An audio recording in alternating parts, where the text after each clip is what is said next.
एक बार फिर से ये समय है कि हम प्रभु यीशु मसीह के बलिदान को,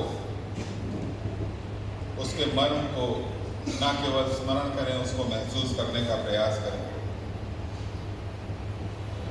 प्रभु यीशु मसीह का ये जो बलिदान है, ये मानव जाति के प्रति उसके सच्चे प्रेम का प्रतीक है। चिर परिचित आयतें हैं जो हमने बचपन से सुनी हैं। यूहन्ना 3:16, परमेश्वर ने जगत से ऐसा प्रेम किया कि उसने अपना एक लौता पुत्र दे दिया, ताकि जो कोई उस पर विश्वास करे वो नाश ना हो परंतु अनंत जीवन पाए। यही वो प्रेम है जिस पर जो मसीही धर्म है वो आधारित है। जो कोई उस पर विश्वास करे, धर्म विशेष के लिए दी गई आयत नहीं है, ये है संपूर्ण मानव जाति के लिए।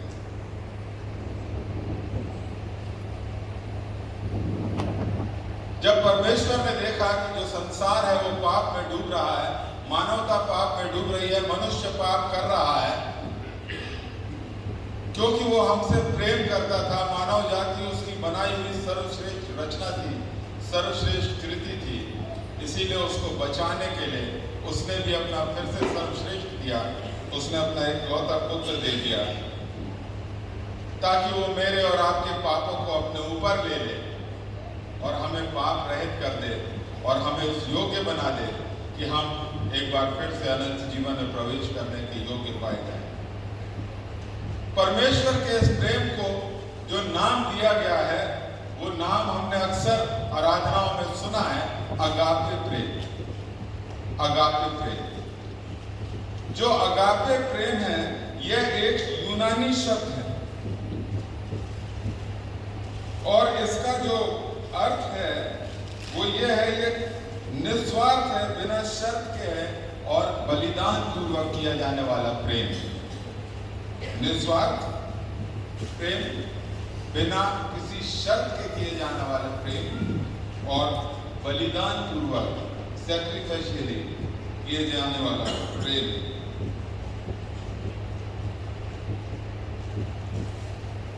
और इसीलिए जो हम मसीही लोग हैं, प्रभु यीशु मसीह का क्रूस पे किया गया बलिदान, जो सैक्रिफाइस है, उसको प्रेम का सर्वोत्कृष्ट उदाहरण मानते हैं।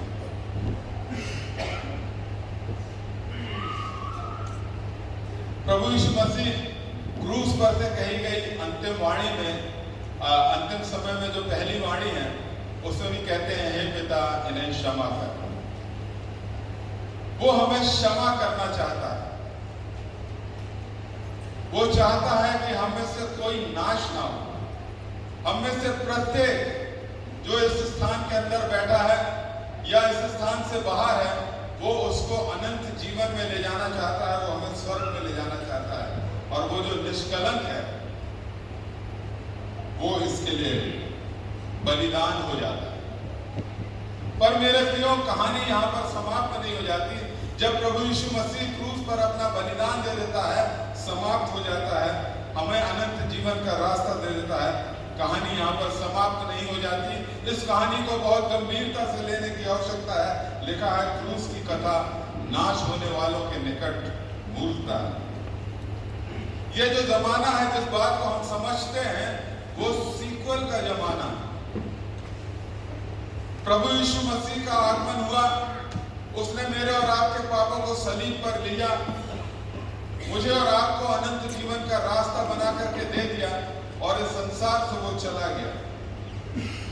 परंतु मेरे प्रियो, जैसा मैंने कहा, कहानी यहाँ समाप्त नहीं होती है। अब सेकेंड पार्ट में वो फिर से आने वाला है। सेकेंड पार्ट में वो फिर से आने वाला है। पहली बार जब उसका आगमन हुआ था तो वो एक निष्कलंक मेमने के रूप में आया था, हमसे प्रेम करने के लिए आया था। परंतु अब इसके बाद जो उसका द्वितीय आगमन होने वाला है, वो बलिदान देने के लिए नहीं होने वाला है। जब उसका द्वितीय आगमन होगा तो वो न्याय करने आएगा। वो न्याय करने आएगा। इस बार वो मेमना नहीं बनेगा, वो प्रेम प्रदर्शित नहीं करेगा, वो हमारे कामों के अनुसार हमारा न्याय करेगा। उसने कहा, मार्ग, सत्य और जीवन मैं ही हूँ, बिना मेरे द्वारा कोई पिता के पास नहीं पहुंच सकता। उसने हमको मार्ग दिखा दिया, उसने हमको सत्य समझा दिया, उसने हमें अनंत जीवन देने का प्रयास किया। अब ये हमें अवसर, जो अवसर उसने अब हमको दिया है, हम अनुग्रह के काल में हैं, उसने जो अवसर हमें दिया है, क्या हम इस अवसर को मूल्य जानेंगे? क्या उसके उस अगापे प्रेम को हम समझेंगे और क्या उस अगापे प्रेम की गवाही हम लोगों के सामने रखेंगे? वो चाहता है कि हम न केवल प्रेम करें, उस प्रेम को प्रकट करें, परंतु मेरे प्रियो, मैं आपसे एक बात और कहना चाहता हूं कि इसके पहले कि हम दूसरों से प्रेम करें, हमारे लिए आवश्यकता है कि हम अपने आप से प्रेम करें, अपनी आत्मा से प्रेम करें और अपनी आत्मा को परमेश्वर को ग्रहण योग्य बनाने की दिशा में प्रयास करें। और ये हम तब कर सकते हैं जब हम अपने आप से प्रेम करेंगे, अपनी आत्मा के प्रति सजग रहेंगे, उससे प्रेम करेंगे, तब हम अपने लिए अनंत जीवन का मार्ग तैयार करने की दिशा में आगे बढ़ सकते हैं। प्रभु यीशु मसीह ने एक बार अपना जीवन बलिदान कर दिया, अब वो दोबारा आने वाला लिखा है। वचन में लिखा है कि जिस रात प्रभु यीशु मसीह पकड़वाए जाने को थे, उन्होंने रोटी ली और उसे धन्यवाद करके तोड़ा और कहा, ये मेरी देह है जो तुम्हारे लिए तोड़ी जाती है। इसी प्रकार से उसने ब्यारी के पीछे कटोरा लिया और उसने कहा, ये नए नियम का वो लहू है, वो रुधिर है जो बहुतों के पापों के मोचन के निमित्त बहाया जाता है। आइए एक बार हम फिर से कुछ समय के लिए रुक जाएं, विचार करें, प्रभु यीशु मसीह के बलिदान को स्मरण करें, उसके प्रेम को स्मरण करें जो उसने आपके लिए और मेरे से किया। उसके उस प्रेम को हम व्यर्थ न जाने दें। अपने जीवन का मूल्यांकन करें, शुद्ध मन से, शुद्ध अंतःकरण से। इस ब्यारी में हाथ डालें, इसके पहले कि हम इस ब्यारी को ग्रहण करें।